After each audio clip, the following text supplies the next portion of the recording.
I trust your journey was successful? I'm sorry, my friend. I can no longer be of use in this matter. It's my fault.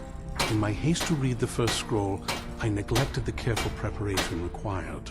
I thought I'd be able to allay the after effects, but I was wrong. Now I am paying for it. Blind? Yes, I'm afraid so. No, it will have to run its course, and there's always the chance I may never recover. No, there is another way. The question is, how much are you willing to risk to find Oriel's bow?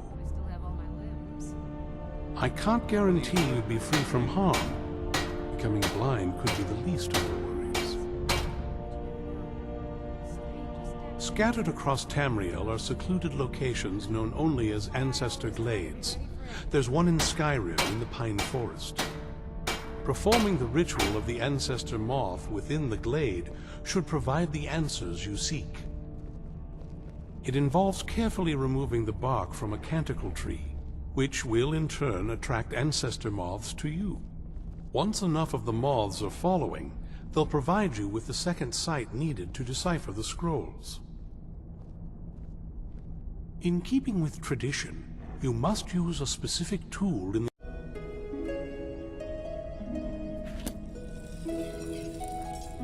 From what I saw in the vision, the Elder Scroll which foreshadows the defiance of the gods with the blood of mortals is the key to the prophecy.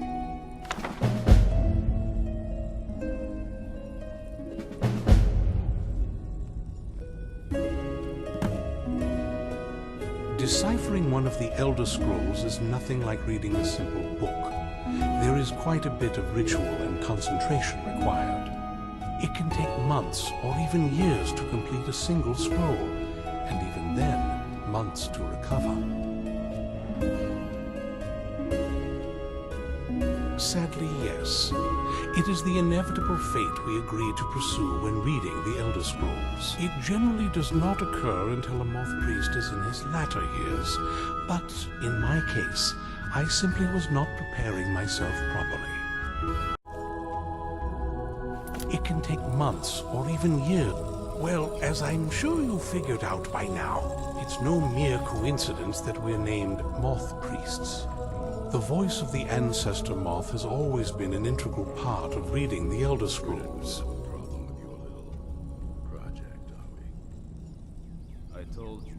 Oh, the moths don't literally read the scrolls, but they maintain a connection to ancient magic that allows the moth priests to decipher them. If you listen closely when you find the glade, you should be able to hear their song, a soft, harmonious trilling.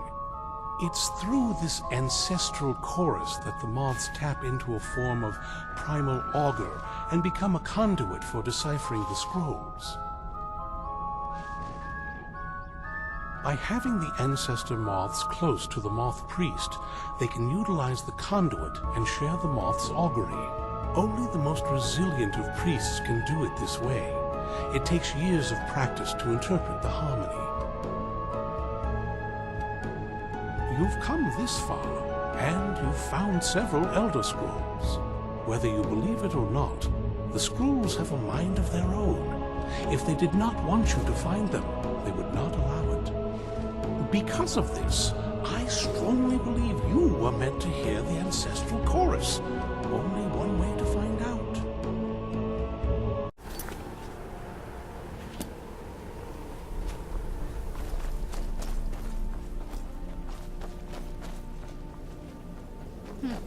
Not very impressive, is it? If this ends up being a wasted trip, your friend Dexian and I are gonna have some words when we get back.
just track down one of those canticle trees.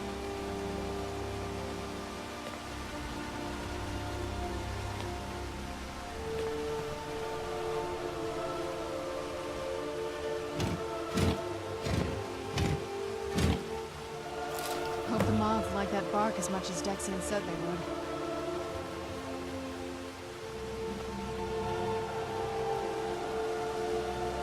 Dexian didn't really give us a lot to go on, did he? Look at them. They've definitely taken a liking to you. And unless I'm seeing things, they're starting to glimmer.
That might have been what we were waiting for. Let's head back up there and see if we can read the scrolls.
I never trusted those damn scrolls. What about Ariel's bow? Do you know where we can find it? Then it's almost over. We can finally put an end to this ridiculous prophecy. Where is this Darkfall cave? Then let's get going. I want to get there before my father has a chance to track us down. Lead on.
Right behind you.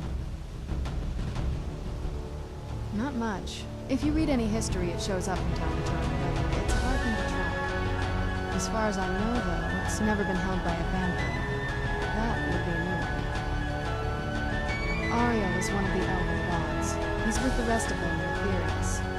The way I've heard it, the sun represents the connection from our world to theirs. Supposedly, the bow draws its energy from the sun itself, which is why it shows up in that prophecy. And that part, I don't know. Once we have it, hopefully it'll be obvious.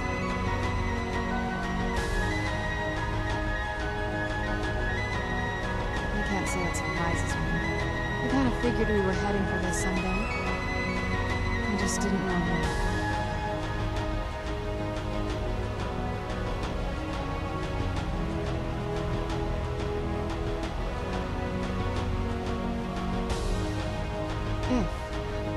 I've been assuming that's where all this is going. I've been trying to make my peace with it. Come on, we can talk about this another time.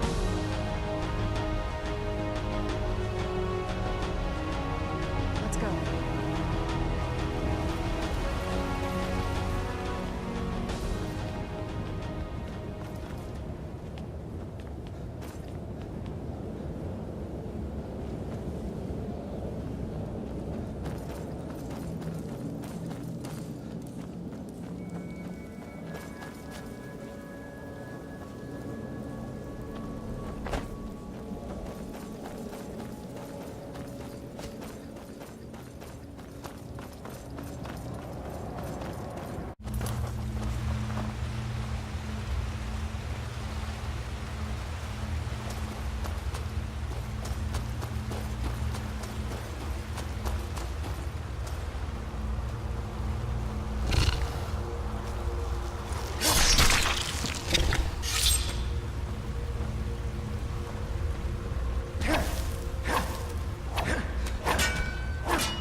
forward. You have nothing to fear here. I am Knight Paladin Gelabor. Welcome to the Great Chantry of Auriel. Auriel, Alkosh, Akatosh, so many different names for the sovereign of the Snow Elves. I prefer Snow Elf. The name Falmer usually holds a negative meaning to most travelers. Those twisted creatures you call Falmer, I call the Betrayed. Of course, you're here for Auriel's bow. Why else would you be here? I can help you get it, but first, I must have your assistance.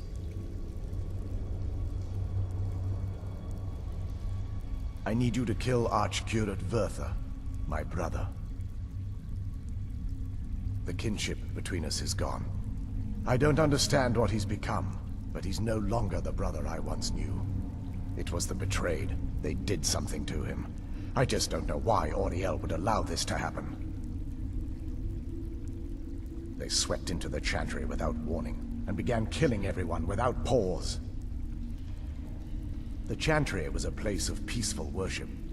I led a small group of paladins, but we were no match for the Betrayed's sheer numbers. They slaughtered everyone, and stormed the inner sanctum where I believe they corrupted Vertha. He's alive. I've seen him, but something's wrong. He never looks as though he's in pain or under duress. He just stands there and watches, as though waiting. Leaving the way shrines unguarded would be violating my sacred duty as a Knight Paladin of Auriel. Yes, let me show you.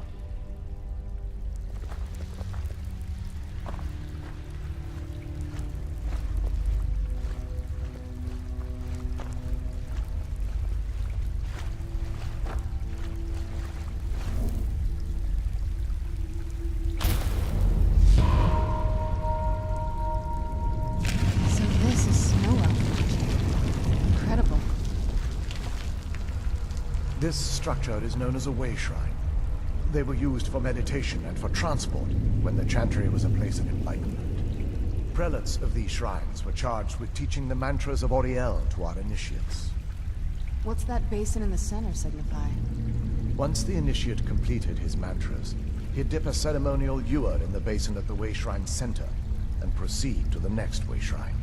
So these initiates had to lug around a heavy pitcher of water. Marvelous. How long would they have to do that? Well, once the initiate's enlightenment was complete, he'd bring the ewer to the Chantry's inner sanctum. Pouring the contents of the ewer into the sacred basin of the sanctum would allow him to enter for an audience with the Archcurate himself. All that just to end up dumping it out? It makes no sense to me. It's symbolic. I don't expect you to understand. So, let's get this straight. We need to do all that nonsense to get into the temples so we can kill your brother and claim Auriel's bow. I know how it all sounds. But if there was another way, I'd have done it long ago. The only way to get to my brother is by following in the Initiate's footsteps and traveling from way shrine to way shrine, just as they did. The first lay at the end of Darkfall Passage, a cavern that represents the absence of enlightenment.